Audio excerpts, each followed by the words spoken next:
तर राजकीय वर्तुळातून बातमी आहे, कारण विशेष अधिवेशनाचा आजचा शेवटचा दिवस आहे आणि आजच्या शेवटच्या दिवशी राहुल नार्वेकर यांची एकमताने विधानसभा अध्यक्षपदी निवड करण्यात आलेली आहे, नियुक्ती करण्यात आलेली आहे। एकमताने याला मंजुरी देण्यात आलेली आहे आणि त्यानंतर देवेंद्र फडणवीस, त्याचबरोबर एकनाथ शिंदे, अजित पवार आणि विरोधकांकडून सुद्धा नाना पटोले, त्याचबरोबर जयंत पाटील यांनी राहुल नार्वेकरांचं अभिनंदन केलेलं आहे, कौतुक केलेलं आहे आणि शुभेच्छा सुद्धा दिलेल्या आहेत।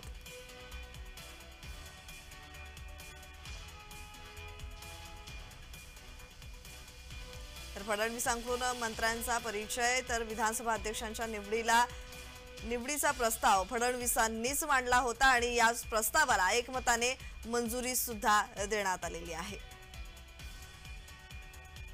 विरोधी पक्ष जे मांडणार ते आम्ही स्वीकारणार असल्याचं फडणवीसांनी म्हटलं। तर आम्ही राजकीय विरोधक पण नाना माझे मित्रच असल्याचंही फडणवीसांनी म्हटलेलं आहे। यावेळी राहुल नार्वेकर यांचं अभिनंदन करताना किंवा शुभेच्छा देताना यावेळी देवेंद्र फडणवीस यांनी ही वक्तव्य केलेली आहे। त्याचबरोबर देवेंद्र फडणवीस यांच्यानंतर शिंदेंनी सुद्धा नार्वेकरांचं कौतुक केलंय। त्याचबरोबर ठाकरे गटावर सुद्धा निशाणा साधलेला आहे, कारण ठाकरे गटाने अध्यक्ष निवडीवर आक्षेप घेतला, त्याचबरोबर सभागृहावर बहिष्कार टाकला। त्यावर सुद्धा एकनाथ शिंदे यांनी ठाकरे गटाला सुनावलाय।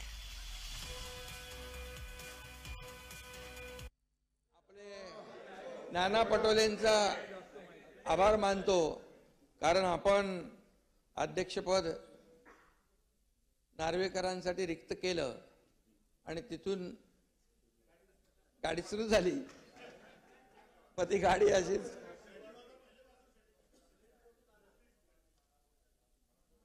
आणि याचा क्रेडिट तुम्हालाच आहे, किती काय नाही म्हटलं तरी तुम्हाला क्रेडिट आहे। काल आम्ही बिनविरोध केला ही निवडणूक आणि त्यानंतर जे नाव पुढे आलं, जे अध्यक्ष झालेले आहेत, ज्यांची निवड झालेली आहे, ते अध्यक्ष मागच्या वेळी देखील गेल्या 2.5 वर्षांमध्ये आपण पाहिलं असेल एक घटनाबाह्य सरकार चालवण्यासाठी मदत करत होते। त्याच अध्यक्षांनी लवाद म्हणून जो निकाल दिला, मग शिवसेना फोडण्याचा असेल किंवा राष्ट्रवादी काँग्रेस फोडण्याचा असेल, हा अन्याय, ही जखम, ही ताजी आहे आणि आमची हीच माफक अपेक्षा आहे की पुढच्या 5 वर्षांमध्ये त्यांच्या अध्यक्षतेखाली असा पुन्हा अन्याय होणार नाही, ही आमची अपेक्षा आहे। त्यांच्याकडून गॅरंटी मिळणं गरजेचं आहे।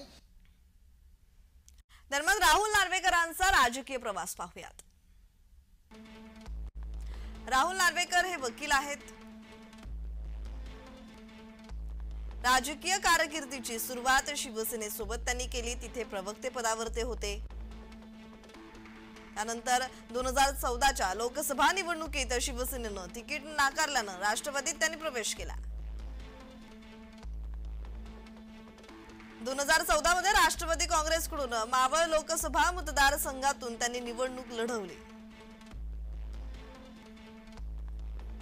नार्वेकर शिवसेनेच्या श्रीरंग बारणेंकडून त्यांचा पराभव झाला। 2014 साली राष्ट्रवादीने विधान परिषदेवर आमदार म्हणून त्यांना पाठवलं। 2019च्या विधानसभा निवडणुकांच्या तोंडावर नार्वेकरांनी राष्ट्रवादी सोडली आणि भाजपात प्रवेश केला। भाजपाच्या तिकिटावर मुंबईतील कुलाबा विधानसभा मतदारसंघातून ते निवडून आले। जुलै 2022 मध्ये शिंदे फडणवीस सरकारमध्ये विधानसभा अध्यक्ष म्हणून त्यांनी काम पाहिलं। शिवसेना 16 आमदार अपात्रता प्रकरणात त्यांनी निकाल दिला। डिसेंबर 2024 मध्ये पुन्हा विधानसभा अध्यक्ष म्हणून त्यांची निवड झाली आहे।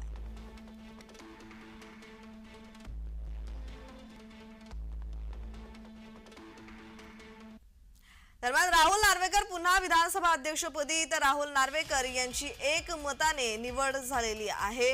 विधानसभेत फडणवीसांकडून मंत्र्यांचा परिचय करण्यात आला, फडणवीसांकडून नार्वेकरांचं कौतुक करण्यात आलेलं आहे। तर गेले काही वर्ष नार्वेकरांच्या ज्ञानाचा कस लागल्याचंही देवेंद्र फडणवीस यांनी म्हटलेलं आहे। विरोधी पक्ष जे मांडणार ते आम्ही स्वीकारणार असल्याचंही फडणवीसांनी वक्तव्य केलंय। तर आम्ही राजकीय विरोधक पण नाना माझे मित्रच असल्याचं फडणवीसांनी म्हटलंय। हे कदाचित पहिलेच असे अध्यक्ष असतील की पहिल्याच टर्ममध्ये ते अध्यक्ष बनले आणि पुन्हा दुसऱ्यांदा ते लागोलाग अध्यक्ष बनले. आणि नानाभाऊ तुमचेही विशेष आभार आहेत. तुमच्यापेक्षा ते तसे लहान आहेत, 13-14 वर्षांनी माझ्यापेक्षा लहान आहेत, पण तुम्ही वाट मोकळी केल्यामुळे मागच्या वेळेस ते अध्यक्ष बनू शकले. राहुल नार्वेकर यांची विधानसभा अध्यक्षपदी बिनविरोध निवड झाली आणि यावेळी सत्ताधाऱ्यांनी सुद्धा त्यांचं कौतुक केलेलं आहे. काय म्हणालेत सत्ताधारी पाहूयात. मुख्यमंत्री असताना मंत्रालयात येऊ शकले नाहीत, घरात बसून कारभार केला, त्यांच्याकडून दुसऱ्या प्रकारची काय अपेक्षा करणार? विधिमंडळाच्या सभागृहात येऊन सहभागी होणं हे त्या ठिकाणी आपली लोकशाहीत संविधानिक जबाबदारी आहे आणि त्याच्यामुळं मूळ जबाबदारीचंच भान या ठिकाणी या लोकांना राहिलेलं नाही. लोकांनी महायुतीला दिलेला कौल, लोकांनी महायुतीला दिलेलं भरभरून यश हे अजूनही महाविकास आघाडीच्या नेत्यांना पचनी पडलेलं नाही. त्या धक्क्यातून, त्या शॉकमधून ते बाहेर आलेले नाहीत. ही वस्तुस्थिती त्यांनी स्वीकारायला पाहिजे की लोकांनी कट कारस्थानाला नाही तर लोकांनी विकासाला मतं दिली, लोकांनी प्रगतीला मतं दिली आणि त्याचीच परिणिती आपण बघितली की महायुतीचं सरकार हे भरघोस मतांनी त्या ठिकाणी महाराष्ट्रात पुन्हा एकदा आलंय. खरी शिवसेना जर ती कोणी वाचवली असेल तर ती एकनाथरावजी शिंदे साहेबांनी बाळासाहेबांच्या विचाराची शिवसेना वाचवलेली आहे. आणि कालचा प्रयत्न आपण त्यांचा पाहिला असेल की त्यांच्या लक्षात आलं की आता हिंदुत्व सुट्ट आहे, म्हणून त्यांनी आता सपा नालाय काय, सपा अशी आहे, सपा तशी आहे, म्हणजे एकीकडे हिंदुत्वाचा जागर करण्याकरता पुन्हा त्यांनी आता तोंड बाहेर काढलंय. कारण की महापालिका हा पोपटातला जीव आहे, हा जीव त्यांना पाहिजे आहे. त्यामुळे आता हिंदुत्वाचे पुरस्कर्ते आम्ही आहे, मराठी माणसाचे पुरस्कर्ते आम्ही आहे, दर्ग्यामध्ये जाऊन पाया पडणारे आम्ही आहोत. हे नौटंकी जी चालली आहे ही लोकांच्या लक्षामध्ये आलेली आहे. पण लक्षात ठेवा, येणाऱ्या महापालिकेमध्ये ज्याप्रमाणे विधानसभेमध्ये झालं त्याचप्रमाणे महापालिकेमध्ये सुद्धा यांना सपाटून मार खावा लागणार.